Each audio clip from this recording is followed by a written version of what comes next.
Olá, boa noite. Começa agora a última edição do dia do CNN Mercado. Os impostos federais nos combustíveis voltam amanhã. E o ministro da Fazenda, Fernando Haddad, sai vitorioso ao conseguir impor uma pauta de recomposição da arrecadação tributária. Mas tem gente que diz que essa vitória teve uma jogada impedida, gol de mão. E por isso a reação do mercado não foi positiva. O Ibovespa terminou o dia com queda de quase 1%, bem pertinho da mínima do dia, e o dólar subiu e fechou bem perto da máxima da terça-feira, a R$ 5,22. No mercado de juros, taxas em alta em praticamente todos os vencimentos. Haddad prometeu que a arrecadação não ia perder nenhum centavo no caso dos combustíveis. E agora há pouco, ele explicou como vai fazer isso. Primeiro, a gasolina vai começar a pagar 47 centavos de PIS, COFINS e CID por litro. E o etanol vai pagar 2 centavos. Essas alíquotas são menores do que as alíquotas originais e devem arrecadar quase 22 bilhões de reais. E aí, para conseguir fechar a conta e alcançar a prometida arrecadação de quase 29 bilhões de reais, o ministro da Fazenda anunciou a criação de um imposto de exportação de petróleo por 4 meses. Essa medida é para lá de controversa e deve arrecadar 6 bilhões e 600 milhões de reais. A medida foi antecipada aqui na CNN. E é aí que tem gente que diz que o governo usou um subterfúgio, quase um gol de mão. Porque é uma mudança de regra que prejudica quem investiu para exportar a partir do Brasil. E é uma medida usada em países como a Argentina, por exemplo. Por isso, foi tão negativa a reação dos investidores. As ações da Petrobras fecharam em forte queda, com o temor de que a estatal volte a sofrer pressão política nos preços. E as petroleiras privadas caíram ainda mais. PetroRio, 3R e PetroRecôncavo, que basicamente exportam petróleo, derreteram com o novo imposto de exportação.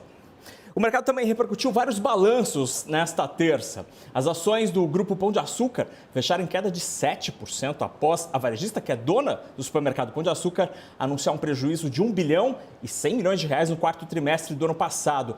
Analistas dizem que a empresa está tendo dificuldade em repassar aumento de preços para os consumidores. Já a elétrica EDP Brasil divulgou prejuízo líquido de 370 milhões de reais no último trimestre de 2022, apesar do aumento de quase 15% nas receitas. E agora há pouquinho, a Suzano anunciou lucro de 7 bilhões e 400 milhões, o triplo do registrado em igual período de 2021. O câmbio ajudou a explicar o grande salto do lucro desta grande exportadora de papel e celulose. O CNN Mercado volta amanhã cedinho às 9h25 da manhã com Muriel Porfírio. Boa noite.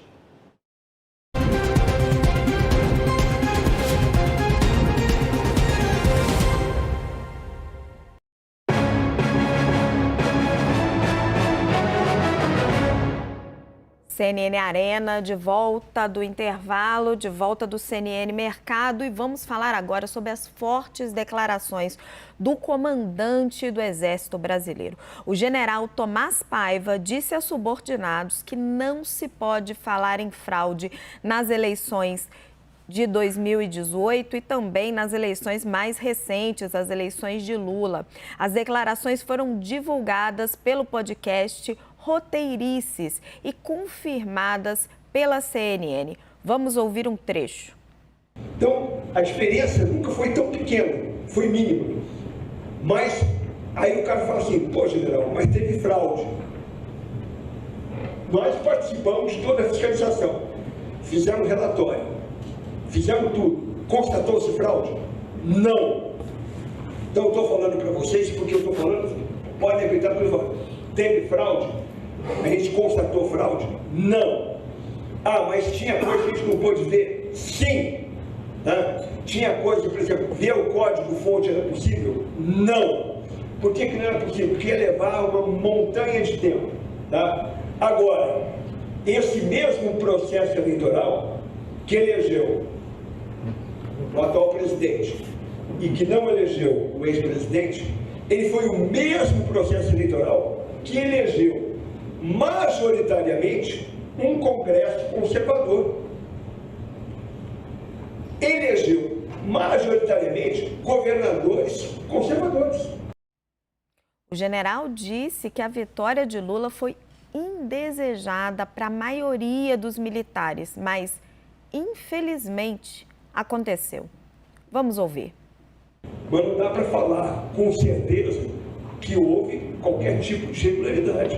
Infelizmente, foi o resultado que a maioria de nós, para a maioria de nós, foi indesejado, mas aconteceu.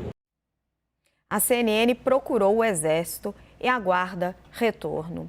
Joel, as declarações do general Tomás, elas são fortes, mas elas refletem algo que nós que conversamos com os generais do Exército Brasileiro já sabíamos. Depois da gestão de Jair Bolsonaro, nós temos um exército dividido entre direitistas extremistas e direitistas legalistas. Direitistas legalistas que prevaleceram e não permitiram o golpe. Tem até uma outra sonora dele em que ele diz: nós vivemos numa bolha de direita e precisamos entender que existe uma outra bolha e que ela também é grande. Como que você enxerga este posicionamento do Exército como totalmente de direita ou até de extrema direita e essa convivência com o governo Lula? Primeiro ponto, eu acho que tem a questão do Exército e de que as pessoas do Exército brasileiro são, como você diz, majoritariamente para a direita. O ideal, no mundo perfeito, seria o Exército refletir a distribuição da sociedade, porque ele vem de todos os grupos da sociedade. A gente sabe que não é o que acontece. O que é realmente um problema mais sério aí? O problema mais sério é quando uma parte do Exército, não é que seja de direita, mas é de uma direita, como você disse, extremista. Aí a gente tem um problema real, pessoas que estão dispostas a romper com a legalidade. Agora, especificamente sobre a fala do general. Eu não sei se ele sabia que era uma fala que seria veiculada ao grande público, né? Não sabia. Não, ele foi gravado pelos seus subordinados, o que é uma quebra de hierarquia. Foi uma quebra de hierarquia.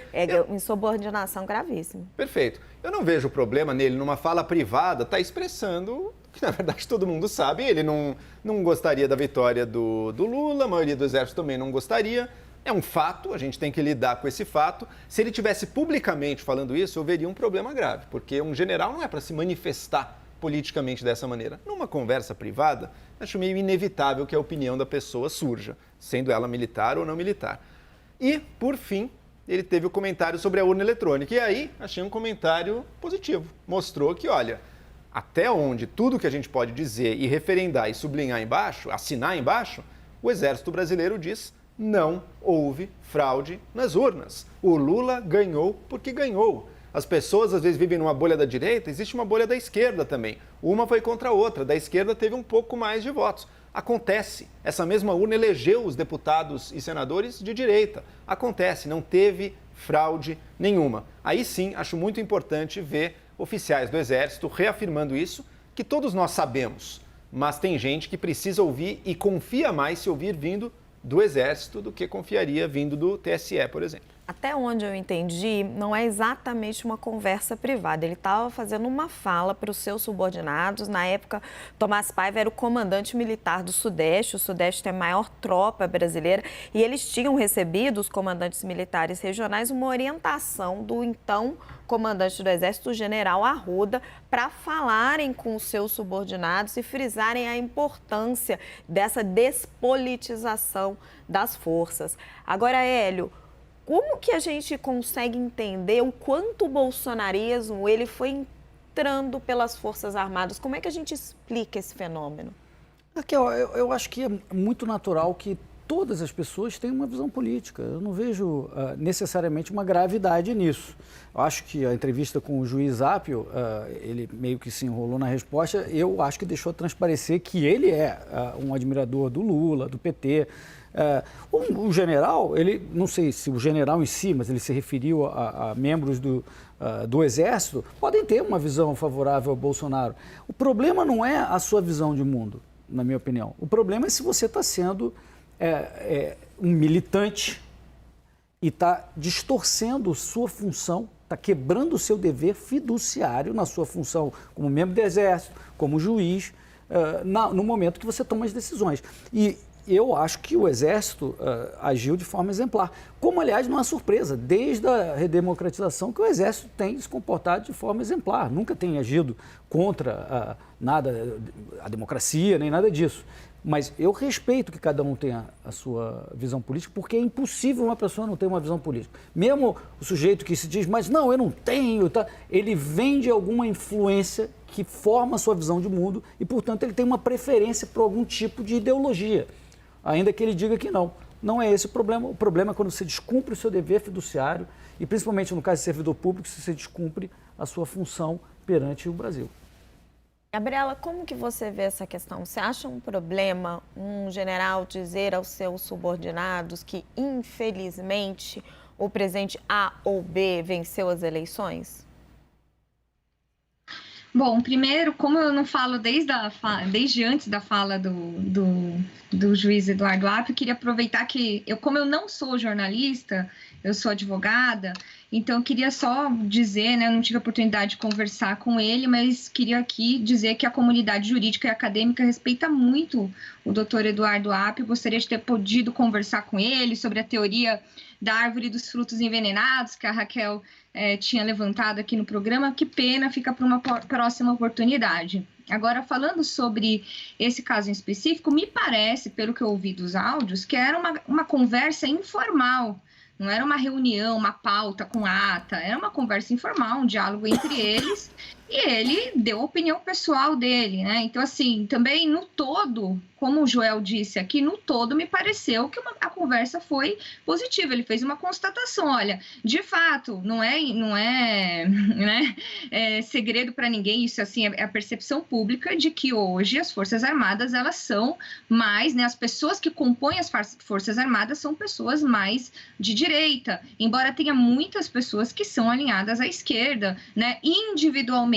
E como o Hélio mesmo disse, desde que isso não contamine, né, o dever funcional, cada um pode ter sua opinião política pessoal, todos nós somos eleitoras e eleitores, então a gente tem o direito, né, constitucional de ter a nossa opinião política. Então ele fez uma constatação, olha, infelizmente para a maioria, que é de direita, não ganhou o projeto político da direita, ganhou o projeto político da esquerda, mas o projeto político da esquerda foi um projeto mais votado pela população brasileira. A gente vai ter que lidar com isso, porque esse é o dever da nossa instituição, defender a democracia, e foi uma votação válida, não houve nenhuma violação, não houve nenhuma fraude, né? Foi tão válida que ganhou um presidente, né? O Poder Executivo ganhou o projeto da esquerda, mas no Poder Legislativo, né? Foi eleita uma grande bancada de direita, e essa conjunção de forças aí é que vai formar a democracia, né? Esse diálogo, e tudo dentro da legalidade, dentro da legitimidade, né?